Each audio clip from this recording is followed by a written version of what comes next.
Witam w szóstym nagraniu nieufologicznym o komecie Atlas oraz o Robercie Bernatowiczu. Będzie dzisiaj bardzo dużo informacji astronomicznych. Uwielbiam poszerzać moją wiedzę, dlatego z radością usiadłem do pisania tego tekstu. A wszystko będzie przetykane sprawami dotyczącymi Roberta Bernatowicza, czyli takimi przyjemnymi przerywnikami dla mózgu. Główne tematy dotyczące Roberta to będą, co zwiastują znaki na ciele, list do papieża, wizja dotycząca Grzegorza Brauna. Oraz nawet podam jedną moją hipotezę. Ciekaw bym był opinii na jej temat jakiegoś naukowca. Poruszę też tematykę apokaliptyczną i to pod różnymi kątami. Będzie również analiza fragmentu Apokalipsy świętego Jana. Ruszajmy. Obiekt 3I łamane przez Atlas to trzeci zaobserwowany obiekt międzygwiezdny. To oznacza, że nie krąży on wokół naszego Słońca, ale przyleciał z głębi naszej galaktyki. Poprzednie takie obiekty międzygwiezdne to dziwny, wydłużony obiekt Oumuamua z 2017 roku oraz kometa Borisov z 2019 roku. Oznaczenie 3i łamane przez Atlas tłumaczymy jako trzeci obiekt międzygwiezdny od angielskiego słowa interstellar, odkryty przez system teleskopów o nazwie Atlas. Dlatego dla uproszczenia będę nazywał tę kometę słowem Atlas. Tu się podzielę moim unikalnym spostrzeżeniem. Obiekt, którego resztek w oceanie szukał Avi Loeb, czyli meteoryt, i M1 też został uznany jako międzygwiezdny. I to przez rząd USA, ale nie zakwalifikowano go do wymienionej grupy, ponieważ nie był wykryty w kosmosie, tylko dopiero jak walnął w atmosferę. Na podstawie tych czterech obiektów widać jak na dłoni, że w każdym momencie może nas coś przyfasolić spoza naszego Układu Słonecznego. I to niespodziewanie. I może nas mocno zresetować. Po prostu takie obiekty mogą być ogromne, a lecą bardzo szybko, więc wszelka reakcja ludzkości jest niemożliwa. A teraz wprowadzę słuchaczy do tematu znaków suszarek, które tak bardzo nie dają spokoju Robertowi Bernatowiczowi. Według Roberta Bernatowicza w Polsce jest astronomiczny wysyp znaków na ciele. Rzekomo człowiek, zazwyczaj kobieta, na przykład, budzi się rano z takim znakiem na skórze. Albo zauważa go w czasie kąpieli. W zasadzie, według jego ostatnich doniesień, ten znak powstaje pod skórą, a nie na skórze. Robert ma nawet specjalny mikroskop do obserwacji tych znamion. Stąd takie wnioski. Znak wygląda jak końcówka suszarki, czyli kilka koncentrycznych kół o średnicy kilku centymetrów. Dlatego sceptycy uważają, że po prostu on powstaje w wyniku oparzenia się takim sprzętem. Robert Bernatowicz śmieje się z takiego wyjaśnienia. Uważa, że jest to niemożliwe. Podobno nikomu się nie udało zrobić takiego znaku suszarką. Ponadto stwierdza, że znamie jest zazwyczaj mniejsze niż jej końcówka. Taki znak, według Bernatowicza, pozostaje na skórze przez kilka tygodni, a następnie znika w jednej chwili, czyli że nie zanika jak rana oparzeniowa. Nie dzieje się to przez wiele dni. Według Roberta jest znamie na skórze, a po chwili go nie ma. Bernatowicz naliczył takich znaków Ostrożnie licząc, na pewno ponad 100. W samej Polsce. Ale może ma ich zebranych nawet ponad 200 przypadków. Robert zalicza te znaki na skórze do najpilniejszych zjawisk niewyjaśnionych. Uważa, że robi w sprawie wyjaśnienia tego zjawiska co może. Jednakże muszą się zająć tą sprawą naukowcy. Przypuszcza, że te znaki to mogą być znamiona wymienione w Apokalipsie świętego Jana. Ale o tym będzie w kolejnych przerywnikach. Wracamy do Atlasa. Jaka jest historia obserwacji omawianej komety? Odkryto ją 1 lipca 2025 roku teleskopem systemu Atlas znajdującym się w Chile, finansowanym przez NASA. Kometa wleciała do naszego wewnętrznego Układu Słonecznego po raz pierwszy od miliardów lat podróży przez Drogę Mleczną. W rozwinięciu tego tematu będą użyte różne terminy z astronomii, a więc warto się skupić. Jednostka astronomiczna to średnia odległość między środkami Ziemi i Słońca. Wygodnie jest się posługiwać tą jednostką miary zamiast milionami kilometrów, bo każdy mniej więcej wie, jak wygląda nasz Układ Słoneczny. No więc ta kometa Atlas mknęła sobie przez nasz system planetarny. Od momentu jej odkrycia obserwowano, jak zdąża do jego centrum. Na początku października zbliżyła się do Marsa, na odległość 1/5 jednostki astronomicznej, czyli w miarę blisko. Zbliżenie to było wyjątkowym wydarzeniem astronomicznym. Co bardzo ciekawe, amerykańskie i europejskie orbitery krążące wokół Marsa obserwowały tę kometę.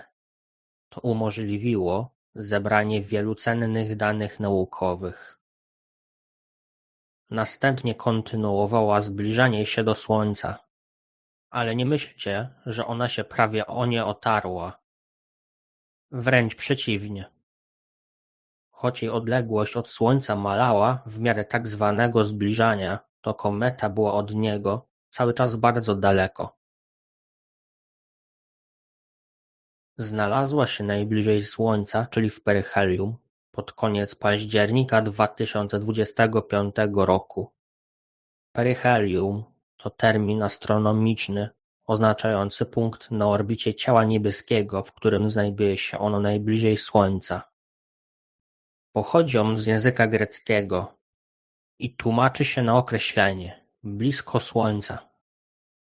Odległość Atlasa od Słońca w peryhelium wynosiła około 1,4 jednostki astronomicznej, a więc w tym najbliższym punkcie i tak była ona dalej od Słońca niż Ziemia, czyli dość daleko. Ale co z tymi znakami suszarek? Jacques Vallée również zajmował się trochę tymi znakami. Podobno już w latach 90. Utworzył kolekcję takich śladów pochodzących od osób, w większości kobiet, z różnych krajów. Według niego ten zagadkowy wzór pojawiał się nagle po rzekomych spotkaniach z UFO. Vallée również odrzucał wytłumaczenie, że to zwykłe oparzenia od suszarek. Bernatowicz powołuje się więc na tego naukowca. Robert nawet rozważał udział kosmitów w tym fenomenie, jako zapowiedź ich oficjalnego przybycia. Ale raczej odrzucił ten cały scenariusz, choć nie odrzucił jego części. Robert stwierdza, że teraz jest chyba jedynym na świecie, który się zajmuje tymi znakami. Oczywiście razem ze swoimi współpracownikami. Według Bernatowicza, czy też jego Fundacji Nautilus, te znamiona to swoisty kod dla ludzi.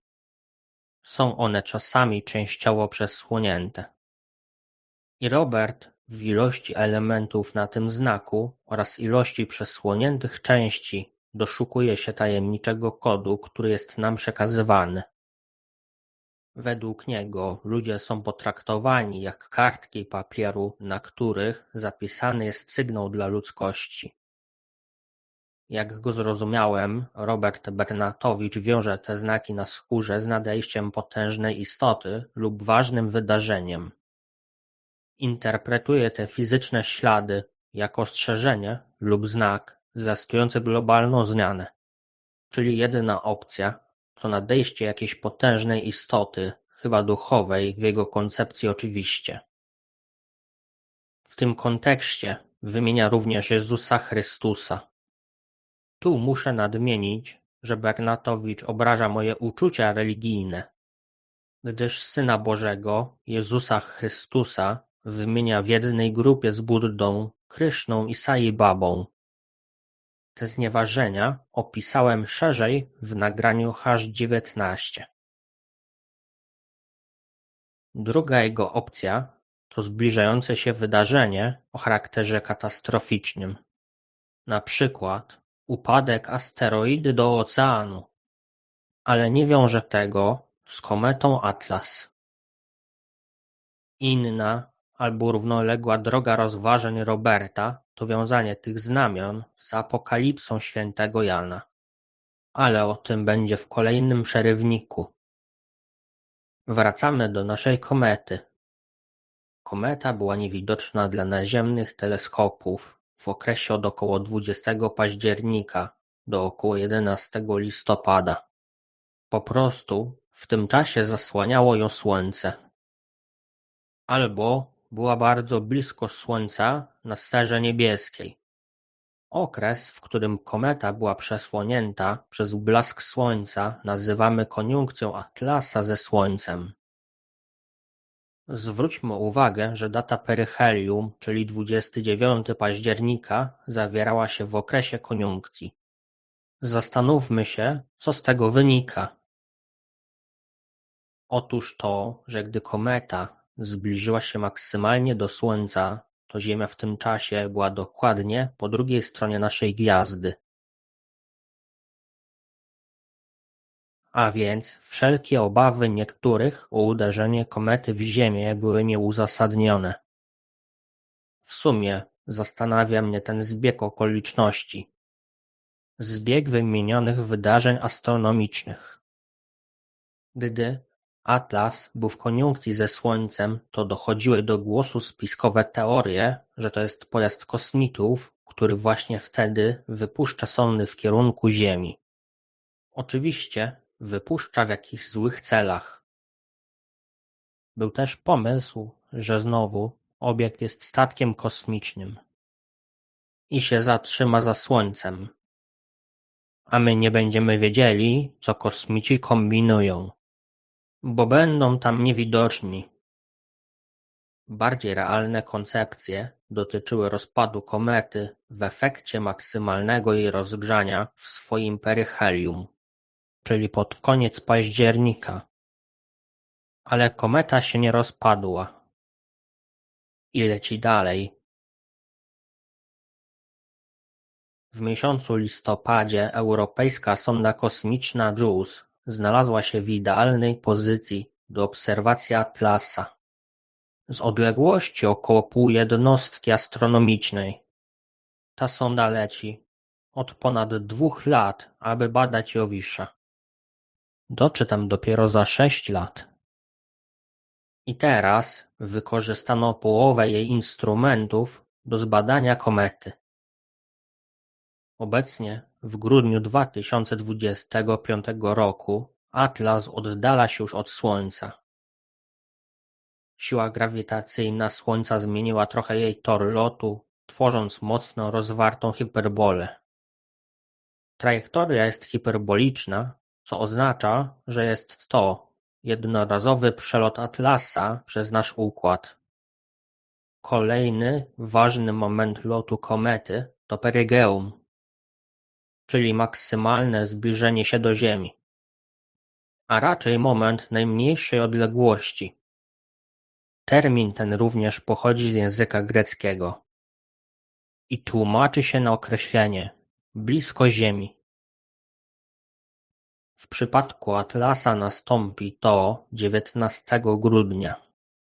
Zbliżenie to wyniesie około 1,8 jednostki astronomicznej, a więc kometa będzie prawie 2 razy dalej niż Słońce. Bardzo daleko, więc nam nie zagraża. Kolejny, ostatni już, ważny etap przelotu komety to spotkanie z Jowiszem w połowie marca 2026 roku. Odległość w peryjowum wyniesie około 0,4 jednostki astronomicznej. Po minięciu Jowisza kometa opuści Układ Słoneczny. Na zawsze. Jak już mówiłem, w związku z przelotem międzygwiezdnej komety Atlas powstało wiele teorii spiskowych. Głównie związane one były z rozważaniem, czy jest to pojazd kosmitów. Druga grupa teorii spiskowych dotyczyła rzekomego ukrywania zagrożenia dla Ziemi, czyli jakiejś nadchodzącej apokalipsy, jakiegoś resetu naszej cywilizacji. Pewnie wiele osób jest ciekawych, czy Robert Bernatowicz w ogóle odniósł się w jakiś sposób do sprawy komety Atlas. Przecież w związku z aferą suszarkową oraz listem w tej sprawie do papieża doszukuje się nadejścia w najbliższym czasie jakiegoś ważnego dla ludzkości wydarzenia. Otóż śledzę z uwagą poczynania Roberta i nie zauważyłem żadnego odniesienia do tej sprawy. A więc kometa Atlas to nie jest to wydarzenie, którego szuka. I ma rację. Kometa ani nie zagraża Ziemi, ani nie lecą na niej kosmici. Ale być może apokaliptyczna atmosfera związana z Atlasem jakoś podświadomie przyczyniła się do wiązania przez Roberta Bernatowicza tak zwanych znaków suszarkowych z biblijną apokalipsą. A wszystkiemu winne są teorie spiskowe. Są one skutkiem wyjątkowości tego obiektu, słabej jego obserwowalności, niestandardowego zachowania, dziwnych danych pomiarowych, dziwnych danych obserwacji oraz sztucznej inteligencji. Przyczynia się do tego również kontrowersyjna aktywność Avi Loeba w temacie Atlasa. Avi Loeb to profesor, astrofizyk teoretyczny z Uniwersytetu Harvarda. Ale ta jego działalność w temacie komety to całkiem osobny temat. A więc, co wiemy o tej komecie? Średnica Atlasa wynosi od poniżej kilometra do ponad 5 kilometrów. Duży rozrzut tego oszacowania jest spowodowany przesłonięciem jądra komety przez komę. Koma to obłok gazu i pyłu otaczający jądro komety. Jest to charakterystyczna cecha komet, która odróżnia je od asteroid. Jądro tej komety obraca się wokół własnej osi. Okres rotacyjny jądra to około 16,5 godziny. Podobnie duży przedział wartości jest przy szacowaniu wieku komety, ale być może ma ona około 7 miliardów lat. A teraz sprawa Antyogona. To wyjątkowa anomalia. Obserwacje teleskopem Hubble'a i innymi instrumentami potwierdziły obecność wyraźnego ogona skierowanego w stronę Słońca, podczas gdy typowy ogon komet zawsze skierowany jest od Słońca, gdyż jest odpychany przez ciśnienie promieniowania słonecznego i wiatr słoneczny. Antyogon komety Atlas zaobserwowano po raz pierwszy 21 lipca 2025 roku za pomocą kosmicznego teleskopu Hubble'a. Zjawisko to było szczególnie zauważalne od października do listopada 2025 roku w okresie, gdy zbliżała się ona do Słońca, a następnie od niego oddalała. To był najlepszy czas na obserwację Antyogona, gdyż wtedy kąt widzenia był optymalny. Antyogon był wciąż widoczny jeszcze 14 grudnia 2025 roku. Zdjęcia wykonane wtedy przez obserwatorów naziemnych nadal ukazywały wyraźną strukturę skierowaną w stronę Słońca. Naukowcy wyjaśniają to zjawisko jako efekt wyrzutu relatywnie większych ziaren pyłu, lodu i skał, które mają większą bezwładność i nie poddają się wpływowi wiatru słonecznego. Teraz czas na moją hipotezę odnośnie trajektorii Atlasa i ciemnej materii. Najpierw małe wprowadzenie. Ta kometa to obiekt międzygwiezdny. Jej trajektoria powinna być losowa w przestrzeni. Ale tor Atlasa jest zaskakująco dobrze wyrównany z płaszczyzną ekliptyki, czyli z płaszczyzną, po której krążą planety naszego Układu Słonecznego. Prawdopodobieństwo takiego naturalnego ułożenia jest bardzo małe. Szacowane jest na 1 do 500. Więc moja hipoteza jest taka. Z jednej strony ta kometa od wielu lat leciała przez obszar oddziaływania naszej gwiazdy. Z drugiej strony naukowcy szukają ciągle ciemnej materii. Jak dzieci we mgle. Nie wiedzą, czym ona jest, ale wiedzą, że jest. Więc może ciemna materia jest w naszym Układzie Słonecznym ułożona w postaci jakiegoś rozległego dysku. Atlas wleciał sobie w nasz układ i przez wiele lat oddziaływania ciemnej materii tor komety został skorygowany do płaszczyzny ekliptyki naszych planet. I to jest wyjaśnienie, dlaczego porusza się prawie w tej płaszczyźnie. Być może na tej samej zasadzie zostały ustawione nasze planety w ekliptyce. Może ja coś odkryłem tą hipotezą. Może odkryłem tę ciemną materię. Ciekaw jestem opinii astrofizyków, fizyków i astronomów. Może mi się należy jakiś mały Nobelek. Po mojej oryginalnej autorskiej hipotezie spójrzmy, jak Robert Bernatowicz wiąże pojawiające się znamiona na skórze z apokalipsą świętego Jana. W tym znaku suszarki, czy też celownika, czy może koła sterowego, Robert doszukuje się liczby 666. Jakoś tam liczy te koła i obszary, albo raczej elementy, tak żeby to wyszło. Czyli według niego ta liczba jest zapisana w postaci kolejnych ilości elementów okręgów. Albowiem w Biblii, w Apokalipsie świętego Jana jest tak napisane, oto cytat: i sprawia, że wszyscy, mali i wielcy, bogaci i biedni, wolni i niewolnicy, otrzymują znamię na prawą rękę lub na czoło, i że nikt nie może kupić ni sprzedać, kto nie ma znamienia, imienia bestii lub liczby jej imienia. Tu jest potrzebna mądrość. Kto ma rozum, niech liczbę bestii przeliczy. Liczba to bowiem człowieka, a liczba jego 666. Koniec cytatu.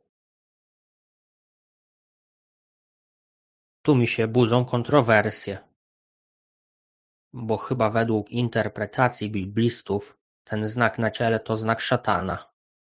W związku z tym współczułbym tym ludziom ze znamionami. Natomiast Robert Bernatowicz nie wierzy w istnienie szatana. bo przecież neguje niebo i piekło. Zresztą tak zrozumiałem Roberta w różnych wypowiedziach, że on tę bestię kojarzy z czymś z wody, a nie z szatanem z rogami. Może kojarzy tę biblijną bestię z asteroidą wpadającą do oceanu, o której bardzo często mówi.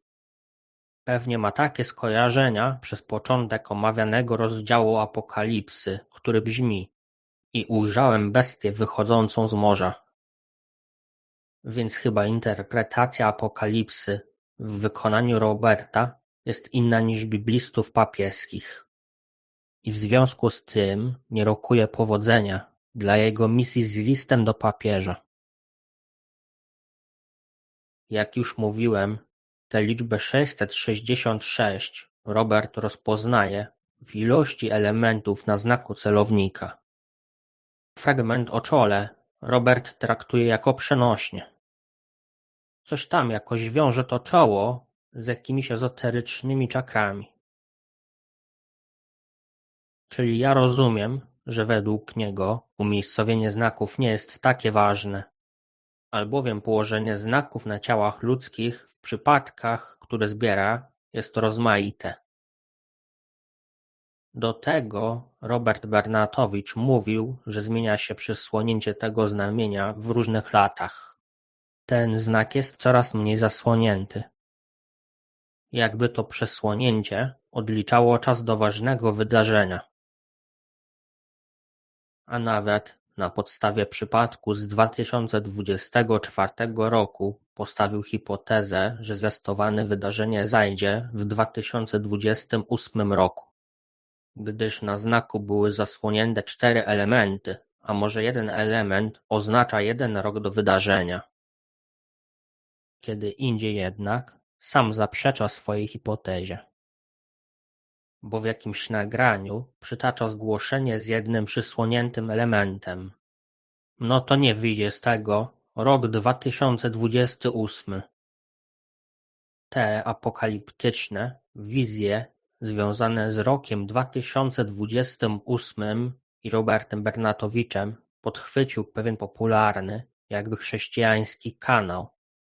To mnie bardzo zaniepokoiło, gdyż według mnie Bernatowicz podważa fundamenty chrześcijaństwa, tą swoją ideologią, propagowanymi przez siebie wierzeniami oraz tym, jak on postrzega Jezusa Chrystusa, co wygaduje na temat Syna Bożego.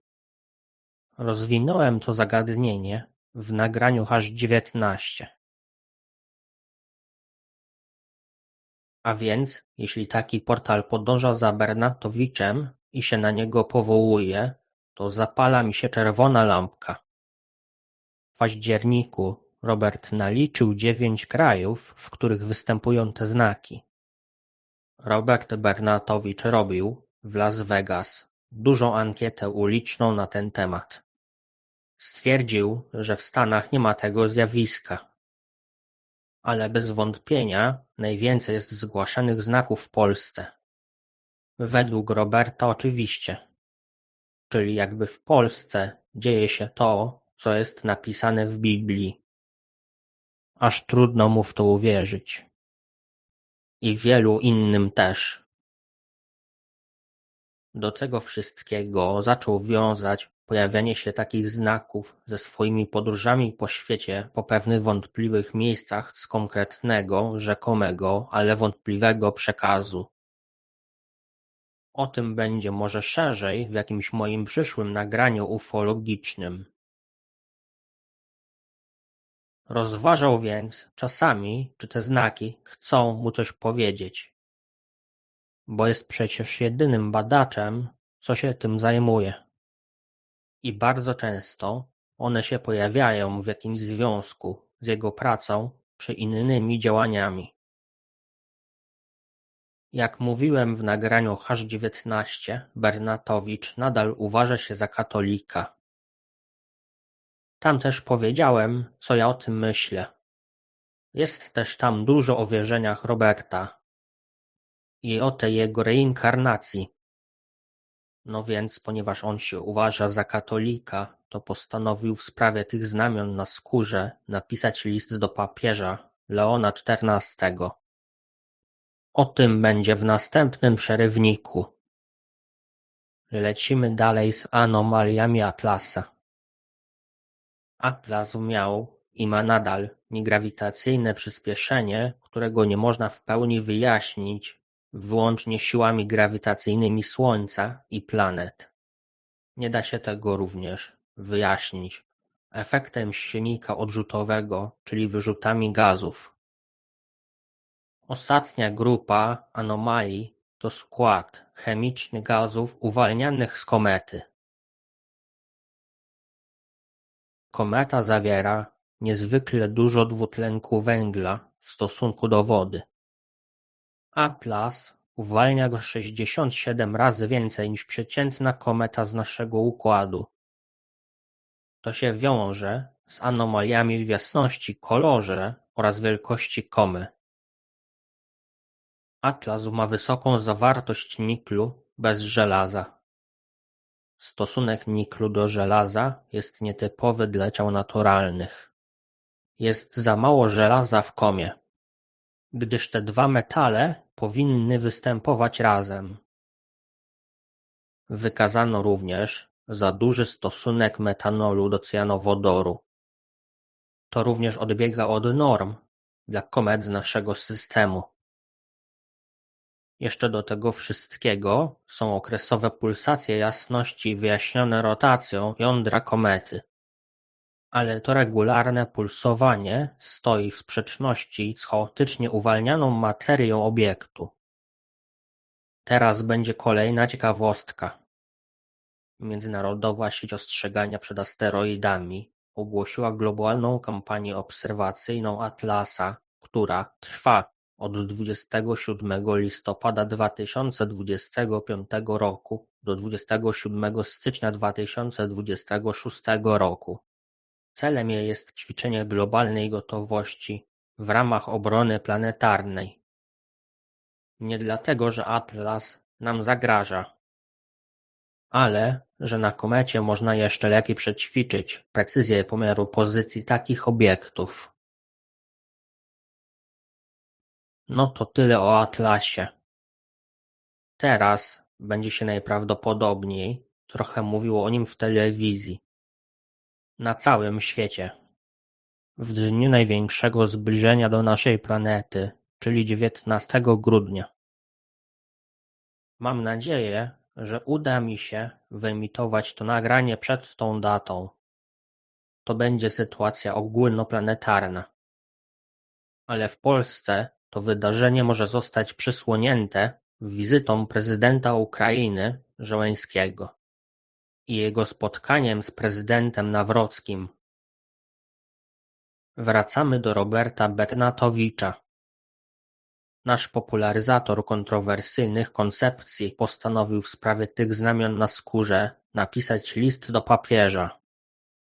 To akt rozpaczy lub desperacji. Bo Robert i jego fundacja są sami w tym temacie. Przecież nie pójdą z tym fenomenem do Polskiej Akademii Nauk. Ponieważ Bernatowicz nadal uważa się za członka Kościoła katolickiego, to uważa, że ma prawo zwrócić się do szefa tej instytucji z pytaniami.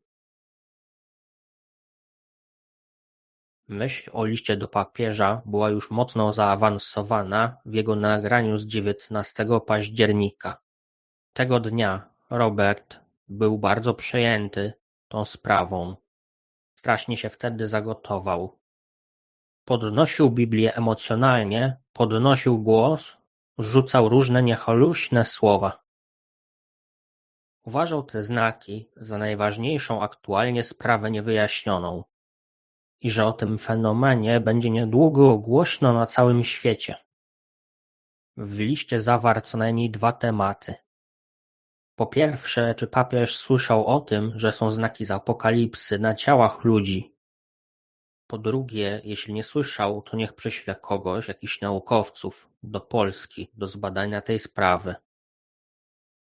Długo chyba redagował list do papieża. Ponadto do listu dodał zdjęcia tych znamion. więc musiał porobić jakieś ksera kolorowe, czyli dołączył do listu znaczną dokumentację tego fenomenu. A więc wysyłka się przewlekała. W końcu wysłał to wszystko 30 października. Wiekopomne wydarzenie uwiecznił jego współpracownik, który tworzy film dokumentalny o Robercie Bernatowiczu. A to nie był pierwszy taki list Roberta. Kiedyś już wysłał list do papieża Benedykta XVI i dostał odpowiedź po kilku tygodniach. A więc w grudniu możemy się spodziewać informacji, czy dostał już odpowiedź z Watykanu. Bernatowicz oczekuje, że papież zajmie się na poważnie tą sprawą i że wyznaczy do tego swoich naukowców oraz że zajmie się również innymi sprawami Bernatowicza, na przykład reinkarnacją, gdyż Bernatowicz jest przekonany, że papież wie o tej jego reinkarnacji. Ale ciekaw jestem, czy pochwalił się w liście do papieża, że był w Japonii na rzekomym grobie Jezusa i w jakim celu tam był, oraz że jednocześnie w pełni wierzy w przekaz z antychrześcijańskiej książki, misja, według której Jezus Chrystus leży zahibernowany na innej planecie. Czy Robert Bernatowicz pochwalił się również papieżowi w tym liście, jak on pojmuje Syna Bożego, Jezusa Chrystusa? A może zawarł w liście odpowiedzi na inne pytania? Czy przypadkiem nie wymienia Syna Bożego na równi z Sai Babą? I czy nie nazywa Jezusa Chrystusa awatarem? Czy się pochwalił papieżowi, czy wierzy w prawdy wyrażone w składzie apostolskim, czyli w naszym wyznaniu wiary? Bo ja jestem przekonany, znając Bernatowicza bardzo dobrze, że on się z tym katolickim wyznaniem wiary nie zgadza. Może wtedy by go w końcu papież ekskomunikował i by było pozamiatane. Skończyłby się ten cyrk z uważaniem się Bernatowicza za katolika. Na zakończenie kolejny news od Bernatowicza w sprawie polityki i jasnowidzenia. Tym razem Robert Bernatowicz przekroczył kolejny Rubikon. Mianowicie z jego relacji wynika, że w sierpniu miał wizję. A było to tak. Przygotowywał się do wywiadu, który miał mieć u koleżanki. Domyślam się u której. Chciał czymś nowym zabłysnąć przed swoimi stałymi fanami, więc do narracji w wywiadzie postanowił włączyć temat Grzegorza Brauna. Najpierw Bernatowicz rozważał w myślach, czy Bogu się podoba, że Grzegorz Braun mówi ciągle „Szczęść Boże”, „Maryja” i tym podobne określenia religijne. Czy Bogu się podoba, że walczy z jakimiś wrogimi ideologiami oraz innymi wrogami? Przy czym w tych rozważaniach Robert użył założenia, że jeśli jest Bóg, więc z tego wynika, że on wcale nie jest tak pewny tej swojej kreacji i reinkarnacji. No i w trakcie tych analiz umysłowych zobaczył w swoich myślach Grzegorza Brauna w opasce na oku. Zanim problem Grzegorza Brauna z okiem stał się publiczny, a według Roberta było to upublicznione we wrześniu, a więc po tej jego wizji. Przy czym zastrzega się Robert, że nie jest jasnowidzem, ale miał jakieś przeczucie, czyli wizję. A więc skąd Robert miał ten przekaz? Oto zagadka. Bernatowicz przypuszczał również w pewnym momencie, że Grzegorz Braun musiał zadać sobie pytanie, dlaczego go to spotkało, że się tak stara. Więc dlaczego on? To wszystko znajdziesz na mojej playliście numer 86. Tym razem nie było dużo o reinkarnacji według Bernatowicza oraz o tym, że blokuje mnie na swoich kanałach. Robią to też osoby pod jego wpływem. Dużo na te tematy było w nagraniu Hash19, ale będzie także w kolejnych nagraniach. Co się odwlecze, to nie uciecze. Mam wiele swoich teorii, tematów, komentarzy i pomysłów, ale nie będę ich ogłaszać, żeby mi ktoś tego nie podwędził. Więc jeśli nie subskrybujesz mojego kanału z dzwoneczkiem, czyli z powiadomieniami, to zaglądaj na mój kanał co tydzień, aby nie zrobić sobie zaległości i trzymać rękę na pulsie.